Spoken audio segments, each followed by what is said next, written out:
ओम शांति। हमारी मीठी मीठी बहन ने बहुत सारा परिचय दे दिया। छोटा सा परिचय है, आपकी बहन हूँ, आपके बीच में हूँ।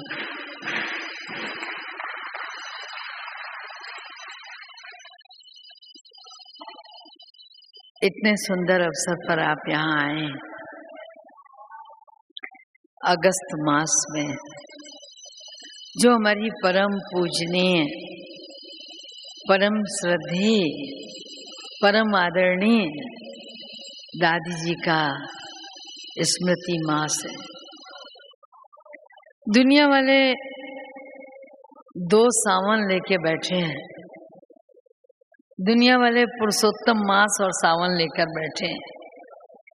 बहुत पावन मास की तरह देख रहे हैं, लेकिन आप तो खुद पावन आत्माएं उस परम पावन के सानिध्य में पुनः तपस्या करके और अधिक पावन बनने आप पहुंच गए। पांडव भवन में आज बाबा के महावाक्य सुना रही थी। पूरे होने के बाद बोला, दादी का मास है, कुछ सुनाइए ना। तो दादी का बहुत सानिध्य मिला। और अभी बहन ने जब चर्चा की तो कहा, परमात्मा प्रत्यक्षता के आधार में। हाँ जी का पाठ बजाना। बिल्कुल ठीक यही घटना दादी जी के संदर्भ में सुबह मुझे याद आई कि दादी विदेश जा रहे थे और बाबा ने उस समय आदरणीय दादी जी को वरदान दिया था। कहा था, जहां जहां आप जाओगे लोगों को आप प्रत्यक्ष नजर आओगे और ऐसा लगेगा कि जैसे बादलों से कोई सूर्य निकल आया हो। भले आपका कोई भी एडवर्टाइजमेंट ये करें या ना करें, लेकिन लोग आपको ढूंढेंगे। और दादी जब विदेश गई तो ऐसा ही हुआ। दूर दूर से जानकी दादी के पास फोन आने लगे, क्या कोई इंडिया से आया है? क्या आपके पास कोई इंडिया से आया है? तो ये जो बाबा ने वरदान दिया था बहुत अच्छी तरह वहां प्रत्यक्ष हुआ। और लोग चल के आए, 40-40, 60-60 किलोमीटर से दादी जी से पहली बार मिलने आए। कोई हस्ती है जो वहां से आई है। किसी को साक्षात्कार हुआ, किसी को स्वप्न में दिखाई दिया, किसी ने कैसे जाना, मगर दादी जी को लोग मिलने आए। तो जब दादी जी यहाँ आ गए अपने भारत में वापस लौटकर, तो यहाँ लोगों ने उनसे सवाल पूछा और कहा कि दादी आप तो वही हैं जो विदेश गए थे। तो वहाँ आपका लोगों को साक्षात्कार हुआ और लोग आपका साक्षात्कार करके आपसे मिलने आए। यहाँ क्यों नहीं हो रहा वो? तो दादी जी ने बहुत अच्छा उत्तर दिया। उस समय दादी ने कहा, मैं नहीं जानती,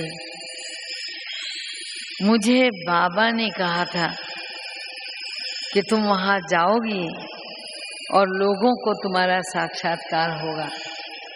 तो बोला, मैंने कुछ भी नहीं किया, मैंने केवल 24 घंटे बाबा को छोड़ा नहीं,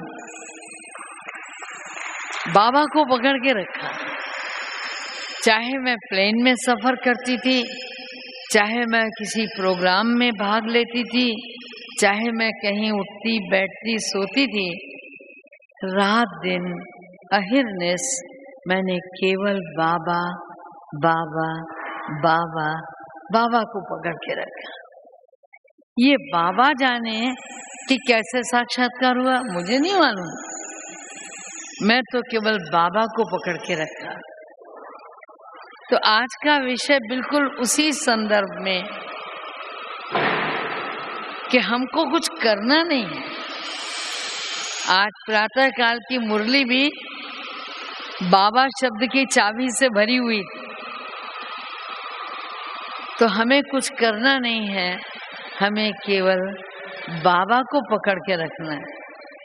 बाबा को पकड़ के रखना माना बाबा की हर आज्ञा को सिरोधार्य करके रखना है। बाबा को अपने आप को सौंप देना, just like a instrument. Instrument कुछ नहीं करता, इंस्ट्रूमेंट से बहुत सारे काम होते हैं। ये आप देख रहे हो ना, सामने हमारे भाई लोग बैठे हुए हैं, तो वो चाहे इसको चला रहे हैं चाहे उसको चला रहे हैं। हर इंस्ट्रूमेंट को चलाने वाले वो भाई लोग हैं। इंस्ट्रूमेंट कुछ नहीं कर रहा है, वो तो इनके हवाले है। ये कहीं इस बटन को घुमा देते हैं, कहीं उस बटन को घुमा देते हैं। इंस्ट्रूमेंट अपना काम करने लगता है। ठीक उसी तरीके से अगर हम अपने आप को बाबा को सौंप देते हैं, अभी यहाँ 3 दिन से गीता सम्मेलन चल रहा है ना,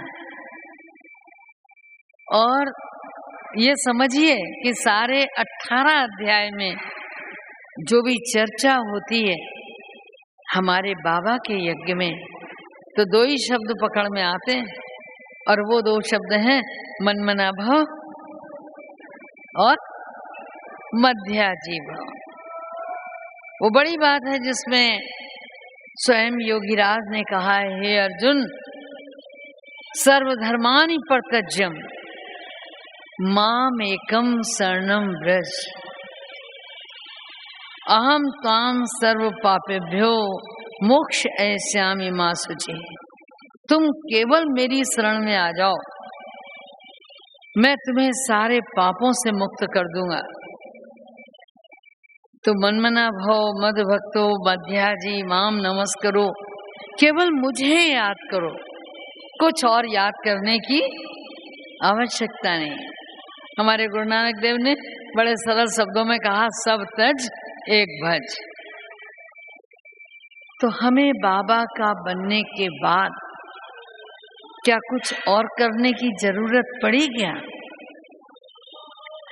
हमने अगर अपने आप को बाबा को सौंप दिया पूरी तन्मयता के साथ, उस जगत नियंता को जब हम अपने आप को सौंप देते हैं तो हमें कुछ करना नहीं है। फिर जो कुछ करना है वो उस परमात्मा को करना है, उस स्वीट और स्वीटेस्ट को करना है, उस परम शिक्षक को करना है। हमें केवल बाबा की स्वीटेस्ट सतगुरु की सत्शिक्षक की बताई हुई श्रीमत को फॉलो करते चलना है। और अगर हम बाबा की एक एक मर्यादा, हाँ, मर जाएं मगर याद रखें, ये ध्यान रखना, मर्यादा का यही तात्पर्य है। बाबा मुरली में एक शब्द बोलता है, धरत पड़िए धर्म न छाड़िए। कुछ भी हो जाए हमें सब जगह समझौता कर लेना, लेकिन बाबा की मर्यादाओं से कहीं भी कभी भी कोई समझौता नहीं करना, नहीं करना। बाबा ने कहा ना, कैसे क्या दुनिया वाले कैसे कैसे करेंगे, आप तो ऐसे करो ना। जैसे ही बैठोगे याद में, बाबा बुद्धि को टच करा देगा और आपको लगेगा सही है, इसको ऐसे कर ले। तो कैसे को ऐसे में बदलने वाला दाता वो है, कारण को निवारण में बदलने वाला दाता वो है, करन करावन हार स्वयं भगवान है। हमें कुछ नहीं करना, हमें तो हुजूर हाजिर, क्या करना है, हुजूर हाजिर हो जाना है। जो हमारे बड़ों ने कहा, तो केवल बाबा ने कहा हम उसको ही लेकर के हाजिर हों, नहीं। बाबा ने कहा, हमारे निमित्त हमारी बड़ी दादियों ने कहा, हमारे निमित्त बड़ों ने कहा, हमें हाजी का पाठ बजाना आना चाहिए। आप सोच सकते हैं, आप कह भी सकते हैं क्यों हमारे को बुद्धि नहीं है क्या? कहते भी हैं, केवल बात ऐसी नहीं है कि सोचते ही हैं। अनेकों बार आपको लगता है क्यों साहब वो लोग जो कह रहे हैं वही मानना है, हम अपना कुछ नहीं कर सकते हैं, हमारे को बुद्धि नहीं है क्या? हम भी तो सोच सकते हैं, हम ऐसा भी तो कर सकते हैं। ये हमारा मात्र भ्रम है। भ्रम इसलिए कह रही हूं कि एक स्वस्थ व्यक्ति 20 फीट तक देख सकता है, बहुत साफ देखेगा, लेकिन 20 फीट 20 फीट के बाद उसे देखने के लिए दूरबीन चाहिए हो। बहुत दूर का देखना है ना, तो दूरबीन चाहिए, और दूरबीन होगी तभी वो दूर तक देख पाएगा। लेकिन जिस परम पिता परमात्मा को हम त्रिकालज्ञ कहते हैं, जिसको हम त्रिकालदर्शी कहते हैं, भूत भविष्य वर्तमान का ज्ञाता कहते हैं, जिसको हम जानी जाननहार कहते हैं, उसने जो भी कुछ कहा है उसमें हमें कुछ कहना, उसमें हमें कुछ सोचना, क्या सही है? आप अपने हृदय में हाथ रखकर 2 मिनट सोचो, क्या भगवान की बात पर हमें बोलना सही है? नहीं ना। वो सर्वशक्तिवान है, वो हमारी जन्म पत्री एक जन्म की नहीं 84 जन्मों की जानता है। गुरुओं का गुरु, देवों का गुरु, स्वयं ब्रह्मा बृहस्पति, और उसका भी पिता सर्वशक्तिवान शिव बाबा। तो वो जिस तन में बैठा और हमें राय दे रहा है, तो हमारे पास उसके बाद कोई मार्जिन नहीं है कि हम क्वेश्चन मार्क खड़ा करें, कोई मार्जिन नहीं है। और अगर हम समझते हैं कि नहीं मार्जिन है, तो इसका मतलब समझते हैं कि बुद्धिमानों के बुद्धि के सामने हम अपनी बुद्धि चलाना चाहते हैं।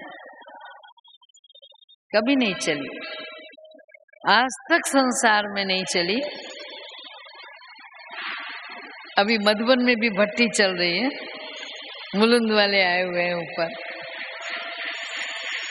तो एक भाई जी आपकी तरह सामने आए और कहने लगे कि दीदी मुझे आपकी वो बात याद है, तुम 3 हम 3।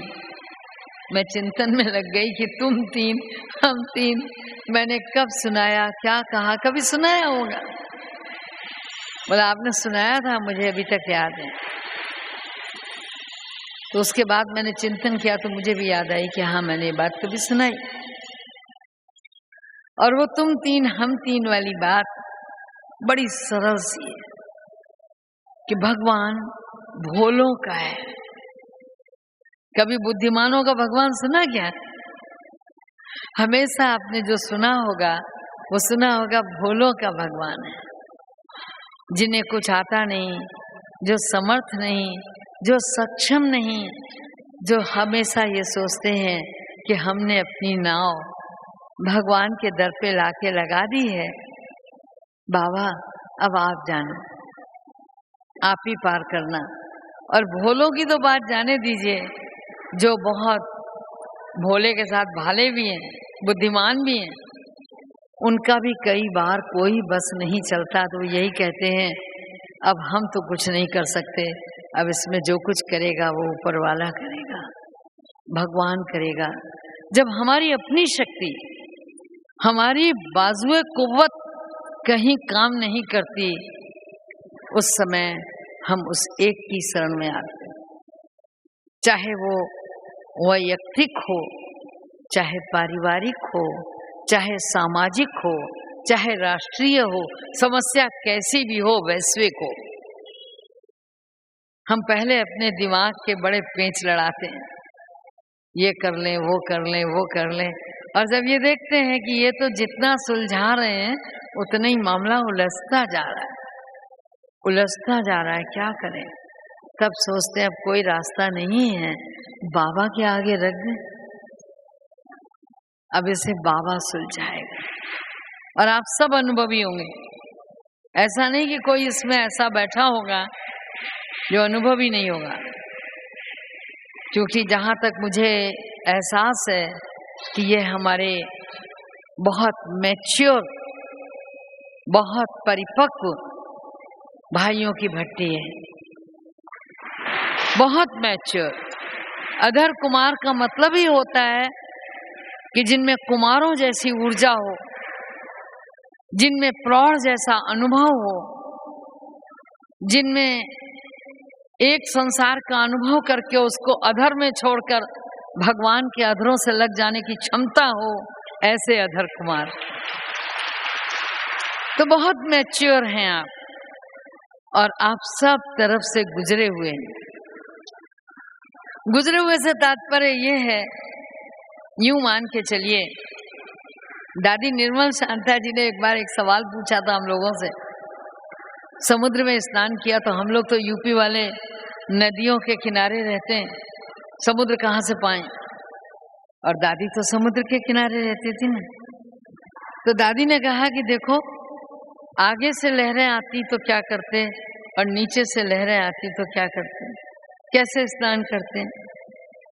तो जब हम लोगों से उत्तर नहीं बना, तो दादी जी ने ही उत्तर दिया। तो परदादी ने फिर हम लोगों को समझाया कि जब लहरें नीचे से आती हैं तो जंप लगा जाते हैं, और जब लहरें सामने से आती हैं, हो सकता है ईस्टर्न जोन के भाई बैठे हों और भी साउथ के समुद्र के किनारे के लोग हों, जब सामने से आती हैं तो पीठ घुमा लेते हैं। ऐसा होता है, होता है ऐसा।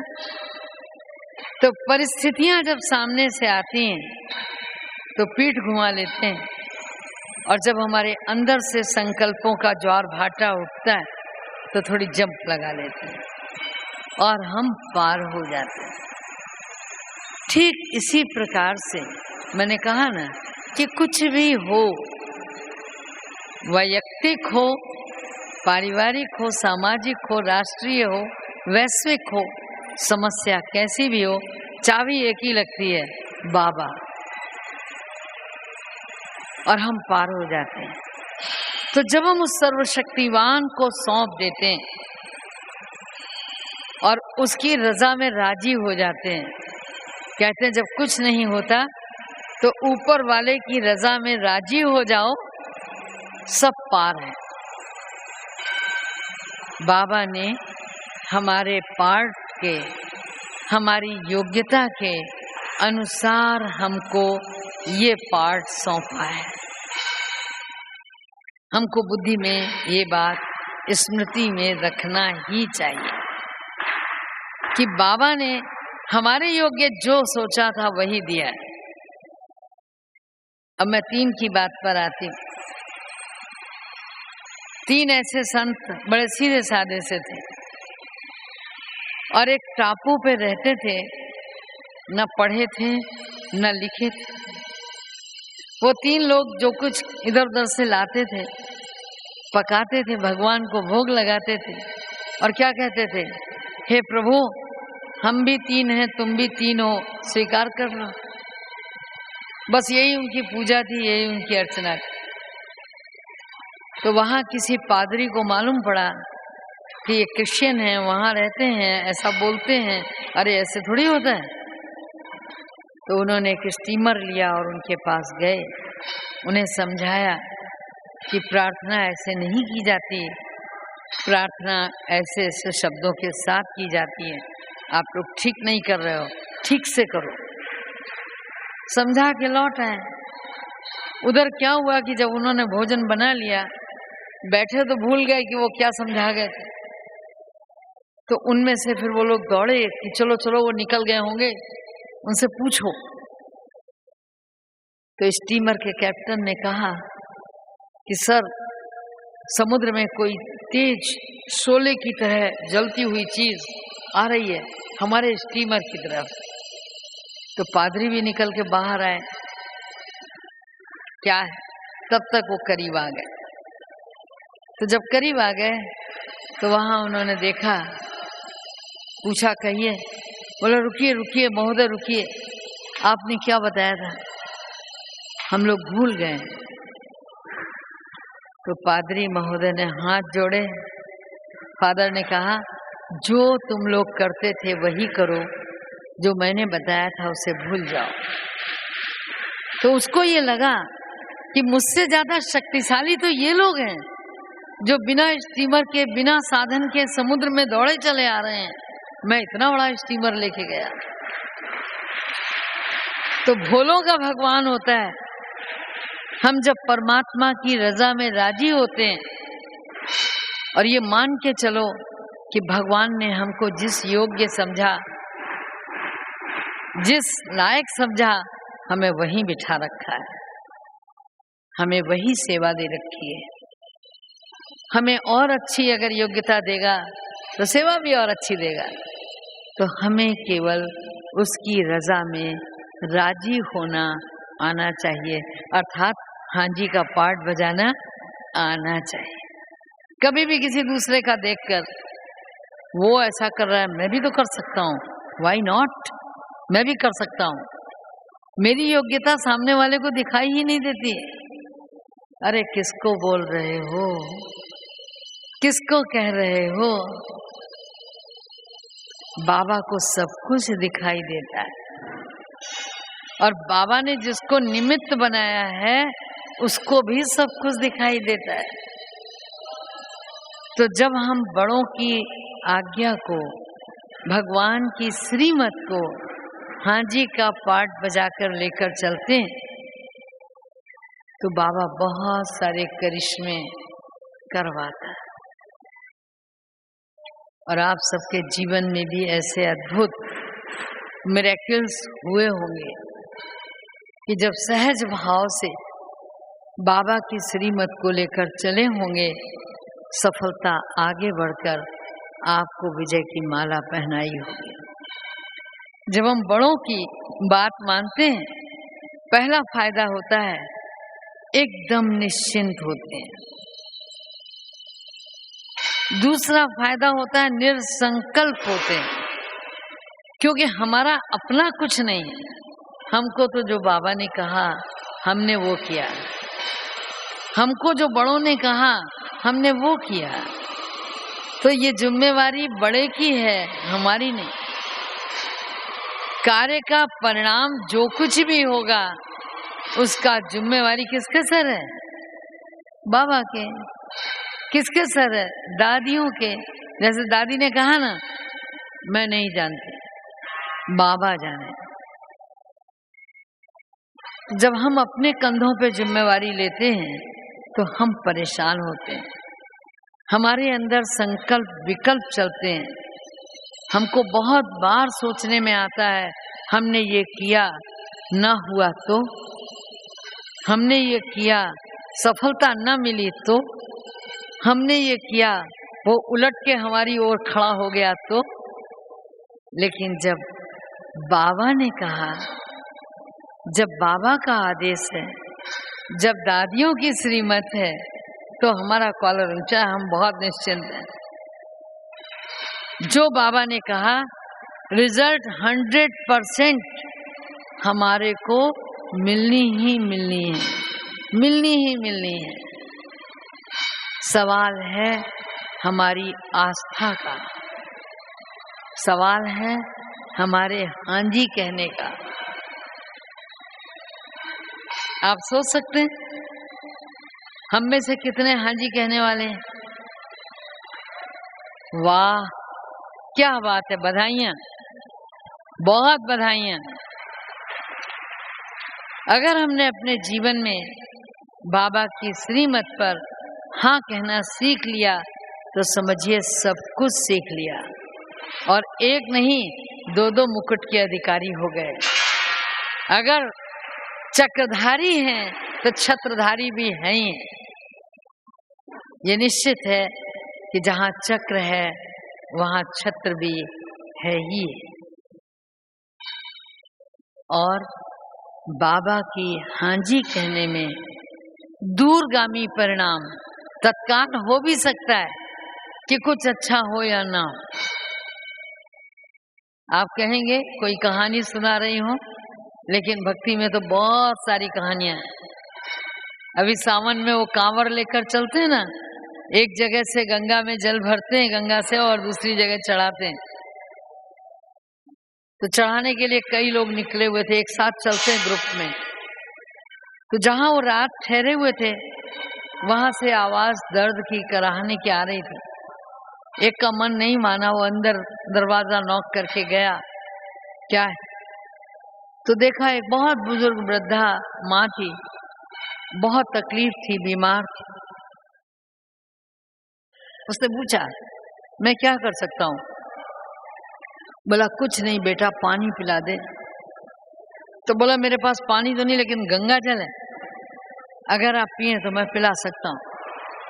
पिलाने के बाद उसने पूछा कि आपकी सेवा कौन करता है? बोला, मेरे पास कोई नहीं है जो मेरी सेवा करे। वहीं रुक गया। वहीं रुकने के बाद उसने उनकी सेवा की, और सेवा करने के बाद सबने उसको भला बुरा कहा कि इसकी तो बुद्धि खराब हो गई है, कहाँ ये जा रहा था विश्वनाथ जी जल चढ़ाने, कहाँ बीच में रुक गया, ये तो भ्रष्ट हो गया है। अब बताओ, ये अपने कर्तव्य से अलग हट गया है, इसकी तो कांवर बेकार हो गई। लेकिन उसने कुछ नहीं सुना, उसने उस वृद्धा की सेवा की। जब और सारे कांवरिये वहां पहुंचे, गंगा जल चढ़ाने लगे, तो सबसे आगे मंदिर में वो खड़ा दिखाई दिया और अपनी कांवर का जल शिवजी पे चढ़ा रहा था। अब सबको चिंतन चल गया कि इसको तो हम पीछे छोड़ आए बहुत, ये यहाँ कहाँ से आ गया, इसने हमको धोखा दिया है, किस रास्ते से आया। वो लोग जब लौट के आए, उसी स्थान पर पहुंचे और उससे उन्होंने कहा कि तुम तो बड़े गुरु निकले, किस रास्ते गए, किस रास्ते लौटे, हम लोगों को मिले भी नहीं, और वहां सबसे पहले जल चढ़ा रहे थे।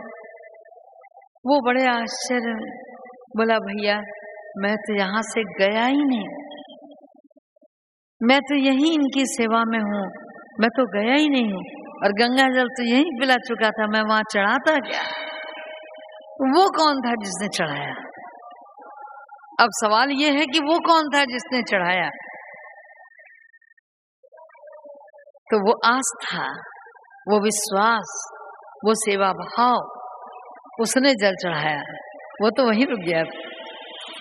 तो ये केवल भक्ति में नहीं, हमारे यज्ञ में हमारी दादियां, हमारे यज्ञ में हमारी मम्मा एक बार नहीं अनेकों बार ऐसे रास्तों से गुजरी, हम तो कल्पना भी नहीं कर सकते।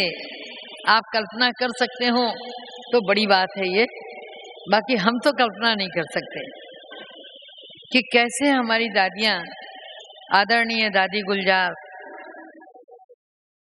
लखनऊ के अंदर डायरेक्ट मुख्यमंत्री आवास पे जाके और उसको सीधा सीधा बोलती है मुख्यमंत्री को कि हम भगवान के भेजे हुए इस दूत हैं, भगवान के भेजे हुए संदेश पुत्री हैं, हमको विश्व के नवनिर्माण के लिए स्थान चाहिए।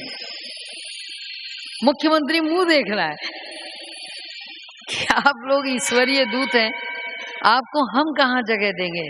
बोला, क्यों?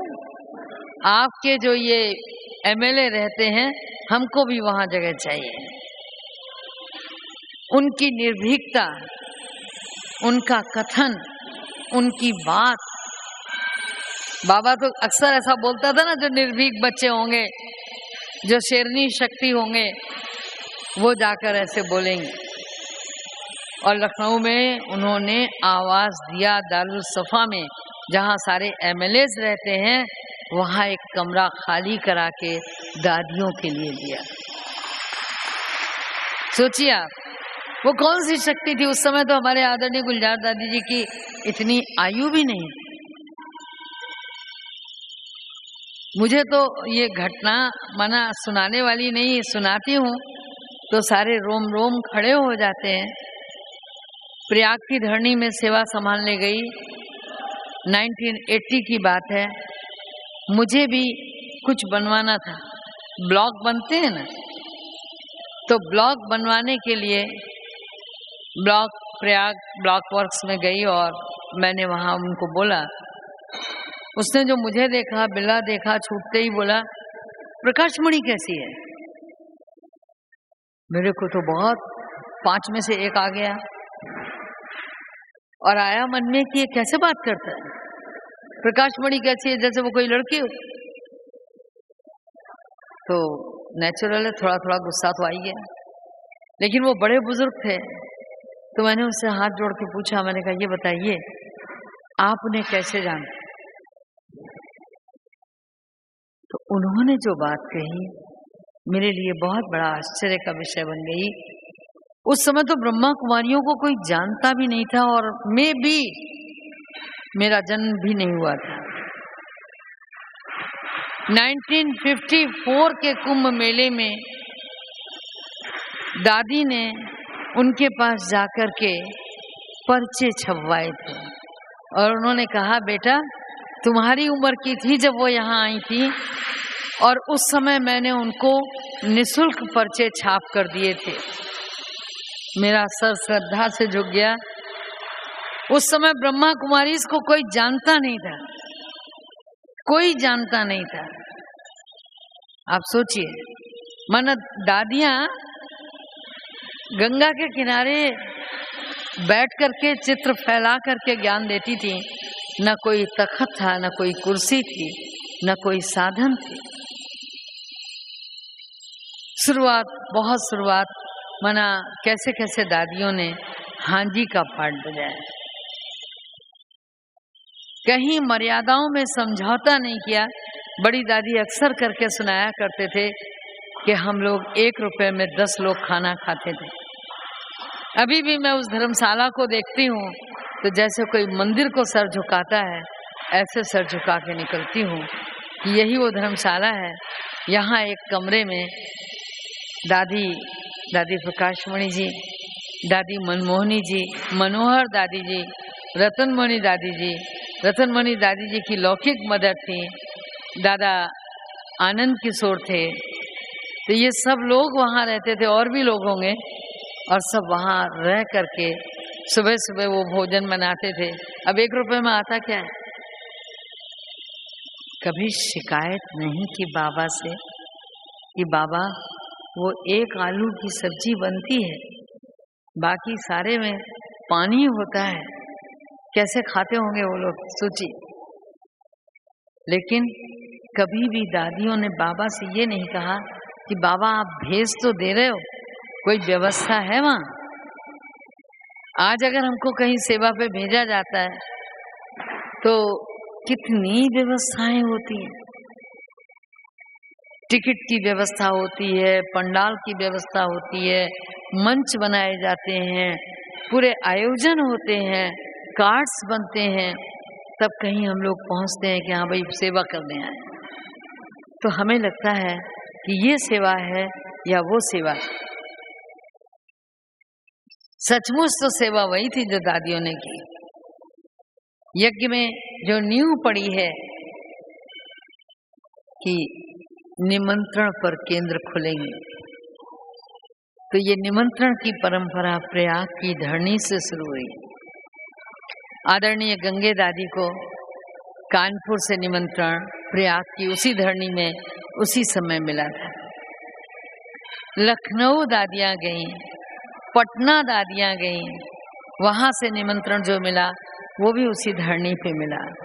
और बाबा ने उसके बाद नियम ही बना दिया कि जब कोई बच्चा सामने से मांगनी करेगा, निमंत्रण देगा, तब वहां सेवा के लिए जाएंगे। क्या सेवा की दादियों ने, जो कहा, जब कहा, जैसे कहा।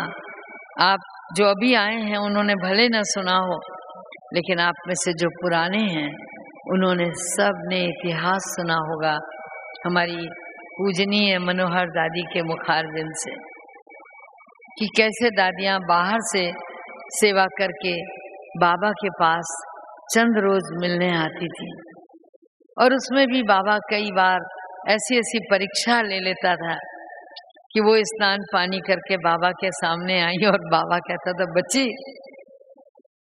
ठीक ठाक पहुंच गई हो, आराम से आई हो। अब नेचुरल है, बाबा के आगे सभी हाँ जी कहते थे। और उसके बाद, अच्छा बच्ची फला जगह से निमंत्रण आया है, जाओगी? तो कई बार दादियां तुरंत हाँ जी कर लेती। कई बार बाबा के आगे हाँ जी नहीं करते थे तो जाके मम्मा को बोलते थे, मम्मा अभी तो आए, अभी तो कपड़े भी बाल्टी में पड़े हैं, कैसे जाएंगे, एक दिन तो रहने दो ना। ये बाबा हंसी कुड़ी में पास फेल का खेल कराता था।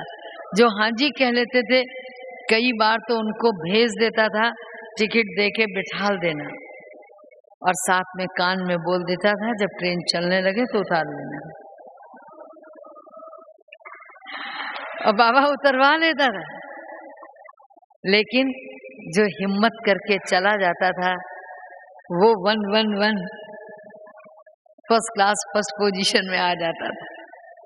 और जो सिफारिश लगवाता था, दादी के पास गया, मम्मा के पास गया, या बाबा को ही बोला कि बाबा एक दिन रुक जाएं, अगले दिन चले जाएंगे, तो अपने आप उसकी कैटेगरी सेकंड नंबर में चली जाती। तो हाँ जी का अपने आप में न केवल भक्ति में बड़ा महत्व है, बल्कि ज्ञान मार्ग में भी बहुत महत्व है। और न केवल भगवान की श्रीमत और भगवान की मर्यादा के प्रति हाँ जी, बल्कि भगवान के हाथ और साथ को अनुभव करना, ये भी हाँ जी से ही आता है। अगर हम सचमुच अनुभव करना चाहते हैं तो भगवान की रजा में जब हम हाँ कर लेते हैं तो बाबा कैसे हमारे ऊपर छत्र छाया करके हमारे साथ साथ चलता है। ये भी अनुभव किया होगा आप में से बहुत भाई बहनों ने कि बाबा हमारे साथ साथ चलता है। भक्ति में कहते हैं, राम ने जब मिथिला घूमने के लिए गुरु वशिष्ठ से कहा कि मेरी इच्छा है, प्रतियोगिता तो बाद में होगी, मैं जरा मिथिला घूम लूं, तो वशिष्ठ ने कहा जाओ, लेकिन लक्ष्मण को साथ लेके जाओ। अरे राम तो स्वयं बड़े भाई थे, स्वयं मर्यादा पुरुषोत्तम थे, लक्ष्मण को साथ ले जाने की क्या जरूरत थी। बाबा हम बच्चों को भी भेजता है, लेकिन साथ में लक्ष्मण भेजता है। माना लक्ष्य की मणि को भूलना नहीं, लक्ष्मण को साथ ले जाना। भले संसार में भ्रमण करो, भले धंधाधोरी करो, भले जो कार्य कर रहे हो, बिजनेस कर रहे हो करो, लेकिन लक्ष्य की मणि को भूलना नहीं, लक्ष्मण को साथ ले जाना। तो बाबा की जब श्रीमत साथ होती है तो बाबा की छत्र छाया का अनुभव भी साथ साथ होता है, हमको अनुभवी बनाता है। हम लोग बहुत खुशी से बाबा की बगिया के अंगूर खाते हैं ना। 24 जून आता है तो अंगूर याद आते हैं। और जब बड़ी दादी थे तो कोई सेंटर बचता नहीं था जहां वो अंगूर भेजते ना हो। कम से कम 4 दिन 5 दिन लगातार अनाउंसमेंट होती थी क्लास के अंदर कि कोई इधर जाने वाला हो तो दादी कॉटेज में मिल ले, कोई दिल्ली जाने वाला हो तो मिल ले, कोई यूपी जाने वाला, क्यों, कोई पंजाब जाने वाला हो, रास्ते में कितने सेंटर पड़ेंगे, ये बाबा की बगिया के अंगूर पहुंचा देगा। और वो एक एक अंगूर बहुत पावरफुल कैप्सूल से बढ़ के होता था। लेकिन कभी आपने इस पर बहुत गहराई से सोचा कि ये अंगूर किस बात, किस खुशी में भेजे जाते हैं, या कहानी क्या है? मातेश्वरी जी को बहुत पीड़ा थी और लास्ट मोमेंट था। इस पुराने शरीर को छोड़ने का वक्त आ गया। जानी जाननहार भगवान स्वयं भी अच्छी तरह जानता था कि मम्मा की पीड़ा ये कह रही है कि अब मम्मा थोड़ा देर ही हमारे बीच में है, अधिक नहीं चलने वाली है। उसके बावजूद भी आप एक और कहेंगे कि बड़ी निर्दयता की बाबा ने, लेकिन बाबा रमजू रमजबाज था। बाबा ने बड़े प्यार से मम्मा से पूछा, मम्मा ब्रह्मा वत्सों को आप अपने हस्त कमलों से अंगूर खिलाएंगे? मम्मा ने जीवन में कभी नाजी किया ही नहीं था। मम्मा जैसा उदाहरण यज्ञ में दूसरा नहीं। तो मम्मा चला चली की बेला में भी ना नहीं किया। मातेश्री जी ने स्वीकार कर लिया और कहा, जी बाबा खिलाएं। वो अंगूर टूट के आए। मम्मा ने एक एक ब्रह्मावत्स को वो अंगूर अपने हाथों से दिए। तो केवल अंगूर ही नहीं दिए, दृष्टि भी दी, स्माइल भी दिया। मम्मा भूल गई कि ये रथ कहीं पीड़ा भी कर रहा है। आप सोचिए थोड़ी देर कि वो जो कहा गया है, कोटि कोटि सब जतन कराही, अंत राम कहे आवत नहीं। बहुत यत्न करने पर भी अंतिम समय प्रभु स्मृति आए, बहुत बड़ी बात। और बाबा ने मम्मा को ऐसा काम सौंप दिया कि प्रभु स्मृति के अलावा कुछ और याद ही नहीं आया। जब एक एक ब्रह्मावत्स मम्मा के सामने खड़ा होता था, मम्मा दृष्टि देती थी, अंगूर देती थी, मुस्कुराती थी, वो अंगूर लेके जाता था। ब्रह्मावत्सों को भी इतना एहसास नहीं था कि मम्मा अभी कुछ पलों में हमारे बीच से विदा ले लेगी। मम्मा ने वो अंगूर खिलाए। वो दृष्टि देना ट्रैंकुलाइजर का काम किया है। जिन्होंने वो सीन देखा है वही जानते हैं। मैंने तो मम्मा को अच्छी तरह अच्छे खासे बैठे हुए देखा है, गोद ली है मम्मा की।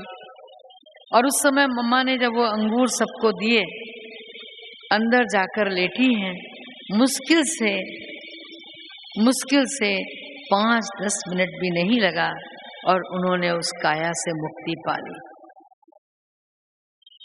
तो बाबा के सामने जो हांजी का पार्ट मम्मा ने बजाया, सारी पीड़ा हर ली उस करण करावन हार ने। बिना इंजेक्शन के इतना बड़ा ट्रैंकुलाइजर लगा दिया और मम्मा हंसते हंसते विदा लेके चली गई बाबा से। जिन्होंने वो दृश्य देखा आंखों से, उन्होंने इस दृश्य को मुझे सुनाया, कैसे मम्मा ने अंगूर बांटे। सदैव जीवन भर मम्मा ने हांजी का पार्ट बजाया। दीदी ने हमेशा हांजी का पार्ट बजाया। बाबा ने उनके मैसेज में कहा था, अष्ट और इष्ट को कभी कष्ट नहीं होता। ये गुजरा हुआ जुलाई का मास दीदी का मास था। बाबा ने कहा, मैंने तो बच्ची को पहले ही बुला के अपने पास बिठा दिया। तो हमारे यज्ञ के ये जो कर्णाधार थे, दादियां, आदरणीय जानकी दादी भी किसी से कम नहीं थी। तो इन सब ने बहुत दिल से, बहुत जिगर से सदैव हांजी का पाठ बताया। और परिणाम उसका ये है कि अष्टरत्नों में इष्ट बन करके उभरे। बाबा का एक एक बच्चा राजा है। आप जितने बैठे हो सब महारथी हो। और अगर कहीं कुछ कमी है तो बन सकते हो केवल हांजी का पाठ बजाना। जो बाबा ने कहा, जब कहा, जैसे कहा, हमको उसी समय उसी रीति पालन करना। हमको माया को एंट्री नहीं देनी है, कि बाबा की श्रीमत में क्वेश्चन मार्क खड़ा करें। महारथी कभी भी क्वेश्चन मार्क नहीं खड़ा करते। भ्राता जगदीश जी ने कभी नहीं कहा बाबा क्यों भेज रहे हो, बाबा आप कहाँ भेज रहे हो। हमारे जितने पुराने वरिष्ठ भाई हो गए, एक हमारे यज्ञ में भ्राता ओम प्रकाश जी, इंदौर जोन डायरेक्टर, साकार बाबा ने अपने इस लोक से विदा लेने के पहले उन्हें पत्र लिखा था, बच्चे तुम इंदौर में जबलपुर में सेवा करना, वहां मेरा ये परिचित है, उससे मिलना। और उसी बीच में बाबा ने विदा ले ली। वो पत्र उनकी जेब में, वो जहाँ थे जो कर रहे थे वो उसी दिन छोड़ा उन्होंने और सीधे वहां गए जहां बाबा ने कहा था। तो जिन्होंने हांजी का पाठ बजाया, आज एक नहीं दो नहीं 600 सेवा केंद्र खोले। आप सोचिए बेमिसाल सेवा हुई, कितने दीप जलाए। तो जब हम बाबा की हांजी में हांजी मिलाते हैं तो बाबा हमारे भविष्य का निर्माण करता है। भविष्य के सिंहासन में रोज एक नया नग जड़ता है। आप तो बाबा के बच्चे हो, विघ्न विनाशक हो और सदा हांजी करने वाले हो। ऐसा नहीं, क्योंकि हांजी कह देने से ये उंगली उसको पकड़ा देते हैं, हम निश्चय और निर्भीक हो जाते हैं, निश्चिंत हो जाते हैं। निश्चय बुद्धि होने का एक प्रमाण दे देते हैं। तो जिन्होंने भी अभी कोई कसर छोड़ी हो उस हांजी का पाठ बजाने में, वो आज संकल्प करेंगे कि हम हर पल नीली छतरी वाले के नीचे हैं, हमें अपनी बुद्धि तो चलानी नहीं। जब हमने सब उसको सौंप दिया तो बुद्धि भी बुद्धिमानों के बुद्धिमान को सौंप दो, हल्के हो जाओ, उसकी रजा में राजी रहो। वो जो करेगा बहुत अच्छा करेगा, क्योंकि तीनों लोकों का ज्ञाता, तीनों कालों का ज्ञाता। हम अपना भविष्य नहीं जानते, वो हमारा भविष्य जानता है।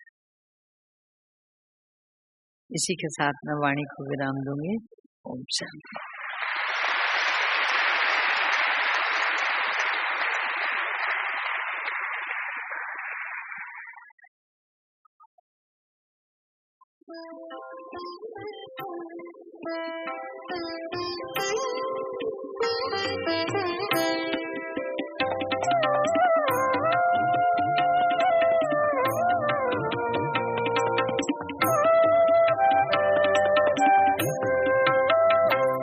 इतनी कृपा हुई कि हम कृतकृत्य हो गए।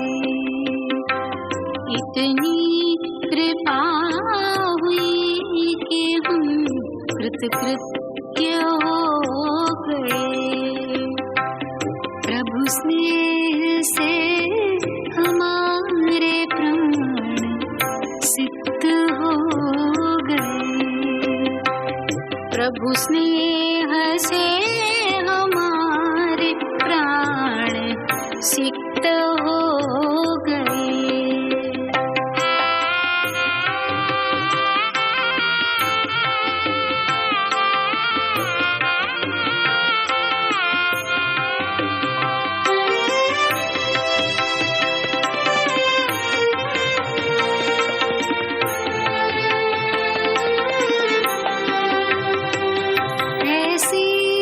असीम ममताए कृपा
प्रेम था